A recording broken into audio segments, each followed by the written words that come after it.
Delta's 24th Dream Flight Credit. Delta Airlines. Every year, Delta Airlines hosts a special, one-of-a-kind trip to place the heads of ambitious black students squarely in the clouds.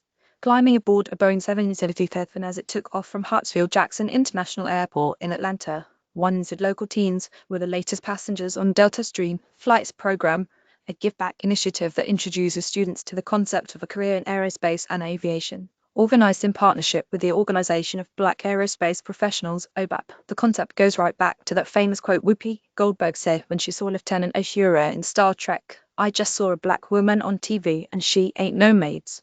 When I met my first black pilots, that's when I realized I could do it too, said Delta Captain Justin Mutawassim.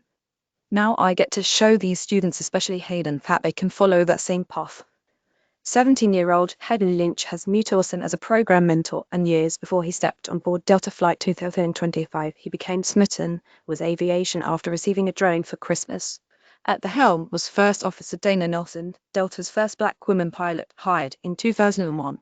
The theme continued with an all-black cabin crew and co-pilot Lyob Mekonnen. Good representation. New astronaut camp for girls named after Star Trek actress Nichelle Nichols, honored as role model this year. Their final destination was NASA Kennedy Space Center on Florida's Space Coast.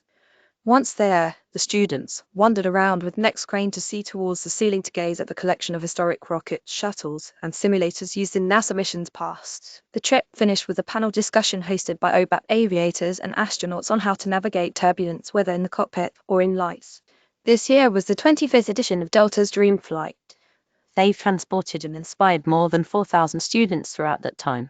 More stories like this, a new generation of Tuskegee aviators takes to the skies to tackle another national challenge. Many of these, CBS News reports, have followed their dreams born on the flight to careers as pilots in aviation engineering and in aerospace at large. My dream is to become a Delta pilot one day and inspire others just like they inspired me, Hayden told CBS. Watch the story below. FYI this story over to your friends on social media.